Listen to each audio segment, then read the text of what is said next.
à Dieu pour sa présence qui est au milieu de nous. Je ne sais pas si vous le sentez, mais nous on le sent. Et ce qui serait bien, c'est que quand tu repars d'ici, toi aussi tu puisses ressentir la présence de Dieu. Alors comme l'a dit mon neveu, ne t'attends pas du spectaculaire ce soir. Parce que moi je ne suis pas un grand théologien, j'ai appris à lire sur la Bible à l'âge de 28 ans.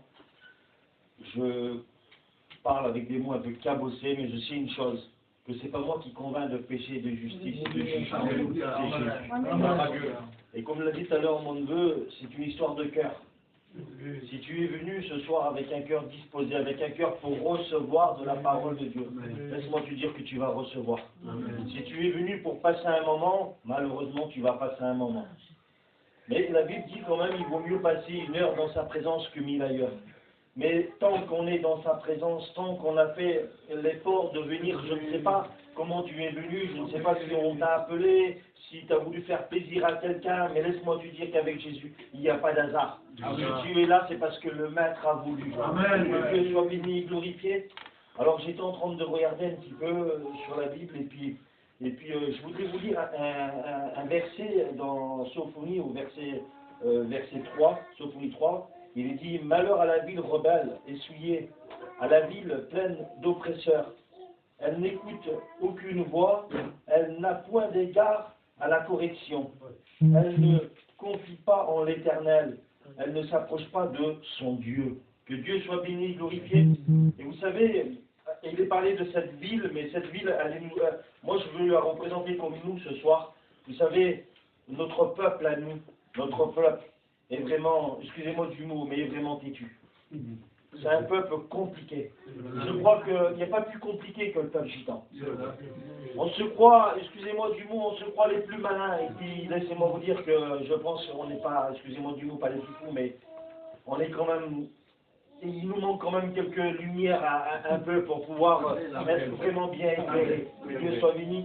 Parce que si on se croirait si malin, on aurait déjà fait une expérience avec le Seigneur.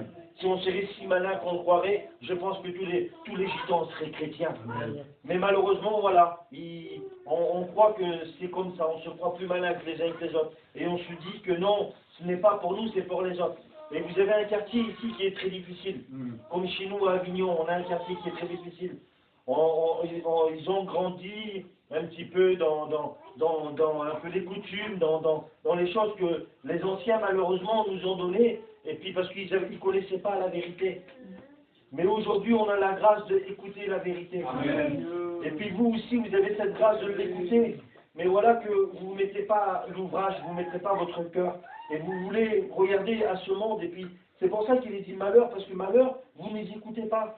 Vous prenez pas la correction, vous n'écoutez pas l'Éternel, vous n'écoutez pas votre Dieu. Laisse-moi te dire que même si tu n'appartiens pas à lui, le Dieu il est là-haut ce soir. Et il veut te bénir ce soir, il veut bénir ta vie. Alors ça tombe bien, le Maître est là. Alors comme je disais, on est têtu, et puis à la force d'être têtu, on fait des choses, et on a le cœur qui est vraiment endurci, on a le cœur méchant. On est méchant. Parce que le Seigneur nous parle des maintes et maintes fois. Et puis j'en suis sûr et certain, moi, que le Seigneur a déjà parlé dans ta vie. Parce que ce n'est pas la première fois que tu vas écouter la réunion. Tu vas déjà écouter la réunion. Tu as déjà participé à des réunions. Et j'en suis sûr et certain que le Seigneur, il t'a déjà parlé. Même plus, j'en suis sûr et certain que tu as déjà vu des miracles. Parce que c'est obligé que tu as déjà vu des miracles. Ah, pas un mort ressuscité, mais tu as déjà vu des vies transformées. Le plus grand des miracles, c'est une vie transformée. Amen. Le plus grand des miracles, c'est qu'un homme passe des ténèbres à la lumière. C'est le plus grand des miracles qu'il peut y avoir. Parce que ce miracle-là, il nous amène avec lui pour l'éternité. Que Dieu soit béni et glorifié. Mais voilà que on a le cœur qui est dur, et puis on est méchant, on veut pas écouter le Seigneur quand il nous parle. Et puis je peux vous dire qu'on est le numéro 1 pour bien souvent avoir l'oreille un peu dure. Bien souvent quand le Seigneur nous demande des choses, un peu comme Jonas, quand il lui a demandé quelque chose, il lui a dit d'aller à Ninive, et lui il est parti à Tarsis. Et bien souvent c'est comme ça. Bien souvent le Seigneur il nous demande des choses, et puis on ne veut pas écouter. Et puis il nous arrive malheureusement ce qui nous arrive. Pourquoi il nous arrive des problèmes? Pourquoi il nous arrive des soucis? C'est le Seigneur qui le met? Non, c'est pas le Seigneur. Mais le Seigneur se sert des circonstances. Le problème et le souci qui est, je ne sais pas moi. Mais je sais une chose, Si tu es dans un problème et dans un souci, c'est parce que c'est toi qui l'as voulu. C'est toi qui l'as cherché. Parce que si tu ne cherches pas, tu ne trouveras pas. Mais si tu cherches, tu trouves. Que Dieu soit béni. Alors voilà que moi je voulais vous parler d'un homme qui est comme toi ce soir. D'un homme qui tue. D'un homme que le Seigneur lui a parlé des maintes et maintes fois. Et puis il n'a pas voulu écouter. Il n'a pas voulu écouter, il n'a pas voulu écouter. Il lui est arrivé des catastrophes à cet homme. Et puis, tant pis pour lui, malheureusement, parce qu'il n'a pas voulu écouter. Alors, moi je ne voudrais pas que tu fasses comme cet homme, que tu n'attends pas le dernier moment, que tu puisses prendre une bonne décision. Je demande pardon. Pas une bonne décision, parce que des bonnes décisions, il y en a sur la terre. Mais la meilleure décision de ta vie, c'est d'accepter Jésus. La meilleure décision de ta vie, c'est de pouvoir accepter Jésus dans ton cœur. Que Dieu soit béni et glorifié. Voilà cet homme que je voulais vous parler, moi, c'est de Pharaon. Je voudrais vous parler de Pharaon. Pharaon, il nous est dit comme ça dans Exode 7, verset 13. Le cœur de Pharaon s'endurcit et il n'écouta point Moïse et Aaron selon ce que l'Éternel avait dit. L'Éternel te parle, l'Éternel t'a parlé combien de fois? L'Éternel t'a dit arrête avec ton péché. L'Éternel te dit arrête de pratiquer ce que tu pratiques. Et puis tu ne veux pas écouter, tu pratiques toujours, tu pratiques. Pourquoi? Parce que c'est vrai que malheureusement le péché est tellement fort sur nous qu'on veut s'en sortir, mais laisse-moi te dire que tout seul tu t'en sortiras pas. Tout seul tu n'y arriveras pas. Le seul qui peut te sortir de ton problème et de ton souci, il s'appelle Jésus. Amen. Le seul qui peut faire quelque chose dans ta vie, c'est Jésus. Il l'a fait pour moi, il l'a fait pour mon neveu, il l'a fait pour toutes les personnes qui sont là. Il est capable de le faire pour toi ce soir. Pourquoi toi tu es plus que nous? Non, tu es pareil que nous. Mais comme il l'a dit mon neveu tout à l'heure, il faut pas que tu sois, il faut que tu te reconnaisses coupable. Tant que tu ne te reconnaîtras pas coupable, tant que tu ne reconnaîtras pas que tu es un pécheur, tu seras privé de sa gloire. Et ce soir, si tu viens vers le Maître et que tu dis oui, Seigneur, je reconnais que je suis un coupable, j'ai besoin de ta grâce, le Seigneur, il va le faire. Que Dieu soit béni et glorifié. Le Seigneur, il va enlever ce cœur que tu as là, ce cœur dur. Le Seigneur, il veut l'enlever ce soir. Le Seigneur, il veut le changer. Comme il l'a dit dans sa prière, le frère, il veut enlever le cœur de pierre et mettre un cœur de chair ce soir. Que Dieu soit béni et glorifié. Alors, je voulais vous parler, moi, sur cet homme-là, sur les îles qu'il y a eu en Égypte. Que Dieu soit béni. Voilà que l'Éternel parle à Moïse et à Aaron, et puis il leur dit, allez vers Pharaon et faites sortir mon peuple d'Égypte. Et puis, ils vont vers Pharaon, et puis il leur dit comme ça, s'il demande un miracle, Pharaon, s'il demande un miracle, vous prenez le bâton, vous le jetez par terre, il se transformera en serpent. Et peut-être que tu as déjà demandé un miracle au Seigneur. Et j'en suis sûr et certain que tu l'as déjà vu, ce miracle. Moi, j'en suis sûr et certain dans mon cœur, ce soir, que tu as demandé quelque chose au Seigneur, et le Seigneur, il l'a fait. Amen. Ils sont arrivés vers Pharaon, et puis forcément, il lui a dit, laisse partir le peuple de Dieu. Le Seigneur a besoin du peuple, laisse-le partir. Et puis voilà ce qui s'est passé, Pharaon a demandé un miracle.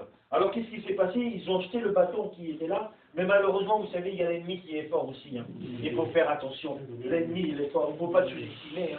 Il faut faire très attention. Moi, je sais que j'ai Jésus avec moi, et je sais que le Seigneur me garde, mais je le laisse bien loin. Hein. Tant qu'il est loin, je suis content, moi. Je ne vais pas m'y frotter à lui. Hein. Même que je sais que le Seigneur a déjà vaincu. Hein. Je sais que le Seigneur, il a déjà gagné. Mais tant qu'il est loin de moi, mieux que je me porte. Et tant qu'il sera loin de toi, mieux que tu t'en porteras. Et puis, voilà que quand il fait ce miracle, à côté d'eux, il y a des magiciens, la Bible nous dit. Il y a des magiciens, ils ont fait autant qu'eux. Ils ont jeté le bâton, et le bâton aussi s'est transformé en serpent. Donc, Pharaon, en quelque sorte, il a vu que ces hommes qui avaient à côté d'eux, ils étaient capables de faire pareil. Donc, qu'est-ce qu'il a fait? Il a refusé de laisser partir le peuple. Et là, le Seigneur, il a commencé à dire à Pharaon de laisser partir le peuple. Et puis là, je ne sais pas si, je pense que vous connaissez les 10 plaies qu'il y a eu en Égypte, que Dieu soit béni. Il dit, voilà, il dit, va, de bon matin, tu verras Pharaon au bord de l'eau. Il dit, tu tapes avec le bâton, l'eau sera changée en sang. Et là, encore une fois, il voit le miracle. Encore une fois, il voit le miracle agir devant lui. Et regardez comment il est vécu. La Bible nous dit que tous les os qu'il y avait là-bas étaient changés en sang. Les poissons, ils sont morts, ils avaient rien pour boire, tout était là. Et c'est pas possible. Il a vu ce miracle, il a vu la chose devant lui. Et puis pour autant encore, le cœur endurci. Pour autant encore, il n'a pas fait confiance au Seigneur. Et regardez le culot qu'il a. Comme toi, regarde le culot qu'il a. Il dit à Moïse et à Aaron, il dit, priez votre Dieu, afin qu'il enlève cette plaie. Et puis je laisserai partir le peuple. Il était en train de chiner un petit peu comme nous, on était bons chineurs. Hein. Et puis, qu'est-ce qu'ils font? Ils y vont, et puis ils prient, et le Seigneur, il enlève. Et qu'est-ce qu'il fait? Il ne laisse pas partir le peuple. Comme toi, le Seigneur, il fait, mais tu ne veux pas. Le Seigneur, il fait, et tu ne veux pas. Alors, je ne veux pas être lent, vous connaissez les disciplines. Après, il a envoyé les grenouilles, il a envoyé les sauterelles, il a envoyé les poux, il a envoyé toutes ces choses-là. Et au fur et à mesure, je ne sais pas combien de temps ça l'a mis, moi. Je ne sais pas si c'est 10 jours, 1 mois, 6 mois, je ne sais pas en combien de temps ça s'est passé l'histoire. Mais je sais une chose, qu'il a vu toutes ces choses devant lui. Comme toi, combien de fois tu les as vues, ces choses? Comme toi, combien de fois tu as vu le Seigneur agir autour de toi, dans ta vie? Et pour autant, tu es toujours pareil. Tu es toujours dans la misère, tu es toujours dans l'angoisse, tu es toujours dans la tristesse, tu es toujours comme ça. Pourquoi? Parce que tu ne veux pas changer. Tu n'as pas envie de changer. Tu n'as pas envie d'arrêter de souffrir. Je t'en supplie, tu n'as pas envie d'arrêter de souffrir. Tu n'en as pas marre de vivre cette vie de routine, cette vie monotone, de faire toujours pareil, de te lever, de pratiquer toujours les mêmes péchés. Je vais vous raconter un petit peu mon témoignage, quelques petites secondes. Ça va pas être long, parce que je ne peux pas m'étendre sur ce que j'étais avant, mais plutôt dire ce que le Seigneur a fait de moi. Moi j'ai grandi, vous savez, quand je vous dis qu'on a un peuple compliqué, on a un peuple compliqué parce que chez nous, les enfants ils sont rois. Et chez nous, les enfants, dès qu'ils grandissent un petit peu, on les laisse faire ce qu'ils veulent. Et j'ai eu, moi, cette mauvaise chance, parce que j'appelle ça une mauvaise chance. J'ai eu cette mauvaise chance que mon père m'a laissé faire un petit peu ce que j'ai voulu. Et puis je demande pardon aux anciens, arrivé, je crois que je devais avoir à peu près 14 ans, 13-14 ans. J'ai commencé à me droguer, à fumer cette drogue de misère là. Parce que voilà, on a grandi dans un quartier, Montclar, à Avignon là-bas, malheureusement, hein, un quartier comme chez vous, hein, vous le voyez très bien, les petits jeunes aujourd'hui, il y a 20 ans c'était pareil. Et puis, je croyais que c'était ça. Je vous demande pardon, mon père il sortait, il buvait, il faisait la fête. Ah, c'est tous des gitans, c'est comme ça la vie des gitans. Et puis on a grandi comme ça. Et puis voilà que cette chaîne de petites drogues douces, on va dire, et ça a intensifié, elle est venue plus grosse parce que après quand j'ai commencé à sortir, je ne monte pas dans les boîtes de nuit et compagnie, après ben, cette petite drogue, j'en voulais plus, et puis on a commencé à prendre de la cocaïne. Et puis ça a été un fléau. Et puis, je me disais, moi, quand je serai marié plus tard, j'arrêterai. Plus tard, quand j'aurai des enfants, j'arrêterai. Je suis jeune, j'en profite. Mais je croyais que c'était ça, mais en vérité, c'était l'ennemi qui nous mettait ça dans notre table. Parce qu'en vérité, on souffrait. Parce qu'en vérité, j'avais pas d'argent. Et puis, quand je me levais le matin, je devais 100 € à l'autre là-bas, parce que dans la nuit, j'étais chercher de la drogue. Alors, je me levais le matin, j'étais fatigué, mal de tête, et je devais de l'argent en plus. C'est ça, la durée comme ça, des années. Jusqu'à temps que j'ai fondé un foyer, et puis quand j'ai fondu ce foyer-là, je croyais que ça allait être encore mieux, mais non, ça a été encore plus pire. Parce que de temps en temps, le vieux, quand il criait, de temps en temps, quand le vieux il disait tu bouges pas, ben je bougeais pas. Mais là, quand j'étais marié, le vieux, il pouvait crier, il voyait plus rien, j'étais plus là. Et là, il n'y avait plus rien qui me retenait. Et là, c'était un chaos dans ma vie. Jusqu'à un jour où le Seigneur m'a fait grâce. Pourquoi il m'a fait grâce? Parce que la Bible nous dit comme ça, que quand le malheureux crie, l'Éternel, que Dieu soit béni, glorifié. Vous savez ce que j'ai fait? J'étais chez moi à Avignon, là, et puis j'ai un copain qui m'appelle à Nice, là-bas, à 250 km de chez moi. Et il me dit, John, il me dit, ce soir on sort, tu fais quoi? Ben, j'arrive. Je monte pardon, j'ai monté dans ma voiture, et puis je suis parti à Nice, j'ai fait 250 km pour aller me droguer et boire, voilà, c'était comme ça. Je pense que, voilà, on connaît, on sait ce que c'est. Hein. Et puis, la belle soirée, le beau truc qu'on croyait se faire, voilà, qui s'est passé une catastrophe. Et puis dans mon problème, là, parce que malheureusement c'est comme ça, c'est quand on est dans le problème qu'on vient au Seigneur. Vous avez vu, quand tout va bien, on ne dit rien, on est là, tout est beau, tout est rose. Et puis quand on a un problème, dès qu'on se casse l'ongle, là, ah Seigneur, directement. Pourquoi directement vers lui? Parce qu'au fond de notre cœur, on sait que Jésus existe. Au fond de notre cœur, on sait qu'il est là. On sait qu'il est capable de faire quelque chose. Mais on le limite, on le limite. Alors je t'en supplie, moi. Je t'en supplie, n'imite pas le Seigneur. Parce que moi, quand j'ai crié là dans mon problème, j'ai dit Seigneur, je te promets que si tu me sors de mon problème, je te suivrai, Seigneur. Et puis je l'ai dit avec un cœur sincère, parce que j'étais dans le problème. Comment qu'on est plus sincère quand on est dans le problème? Quand on est dans le problème, on est vraiment sincère. Et puis j'ai dit, Seigneur, j'ai toi dans mon problème que je suis, si tu me sors de là, Seigneur, je te promets que je te suivrai.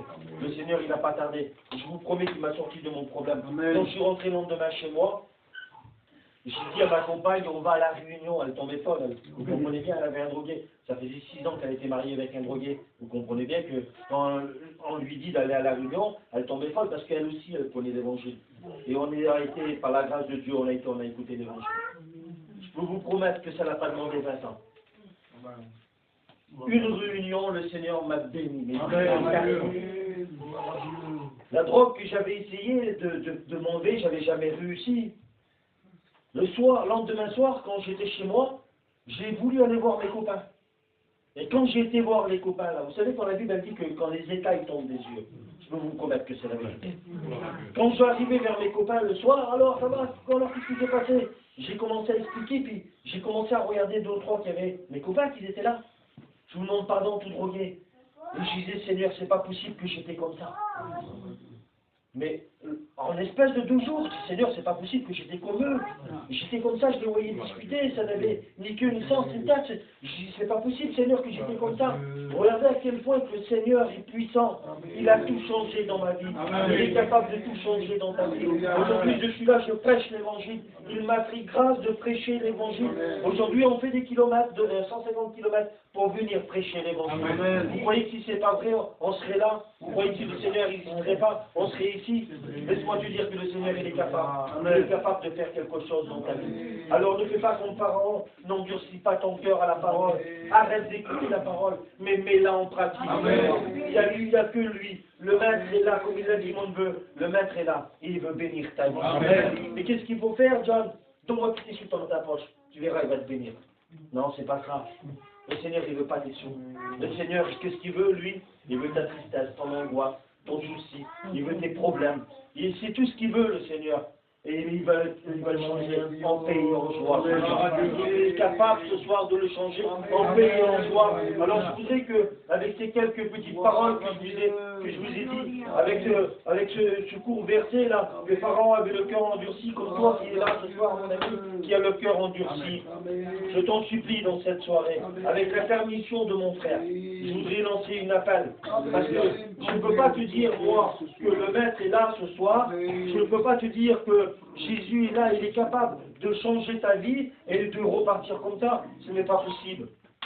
Le Seigneur est capable de changer ta vie. Mais qu'est-ce qu'il faut que tu fasses? Il faut tout simplement que tu l'acceptes. Alors vous savez ce qu'on va faire? On va tous fermer nos yeux. Tous fermer nos yeux. Et puis je voudrais m'adresser à toi qui es là, toi qui es malheureux, toi qui es dans le problème, toi qui es dans le souci ce soir. Le Seigneur est là, il veut bénir ton cœur. Tu as tout simplement à l'accepter. Je ne veux pas que tu regardes à droite ni à gauche, qu'est-ce qu'il va dire ton copain, ta tante, ton oncle, ton cousin. Mais regarde plutôt dans la misère que tu es. Regarde que derrière un sourire, ton cœur il est brisé. Regarde que tu as besoin de lui ce soir. Et je te promets que ce soir, pour toi, le Seigneur il ouvre les écluses des cieux. Ce n'est pas de la magie, mais c'est de la vérité. Ce n'est pas de la prétention, c'est ce que j'ai expérimenté. Ce qu'il a fait pour moi, il est capable de le faire pour toi. Alors ce soir, tu lèves tout simplement ta main de ta place et tu acceptes Jésus.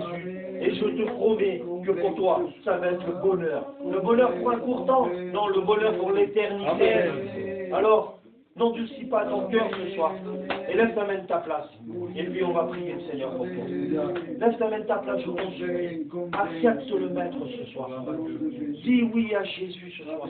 Il n'y a que lui qui peut te sortir de ce problème. Il n'y a que lui qui peut faire quelque chose pour ça. Il n'y a que lui qui peut le faire. Les hommes autour de toi, ils n'ont aucune capacité pour le faire. Tu n'y arriveras pas tout seul. J'ai essayé tout seul, je n'y ai pas arrivé. Le seul qui a pu faire quelque chose chez Jésus. Alors ne sois pas agité dans ton cœur, mais fais-lui confiance. Apocalypse 3:20, il dit, je frappe à la porte de ton cœur. N'endurcis pas ton cœur. Je t'en supplie. Je t'en supplie. Repars avec Jésus. Repars avec le Maître. Reste à même ta place et puis ce soir, pour toi c'est la joie.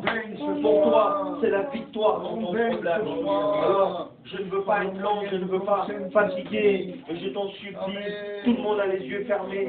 Reste à même ta place au nom de Jésus. Dieu t'a vu. Que Dieu soit béni.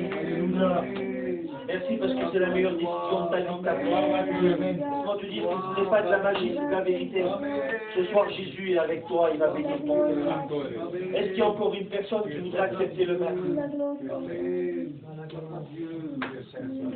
Est-ce qu'il y a une autre personne? Amen. Comme J'arrête là au nom de Jésus. au nom de Jésus. Ne laisse pas l'ennemi gagner ce soir.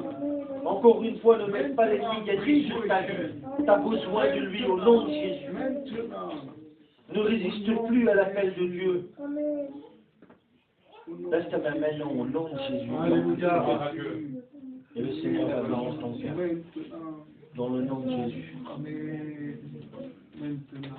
C'est quand même dommage de repartir comme ça. Dieu t'a vu. Au nom de Jésus.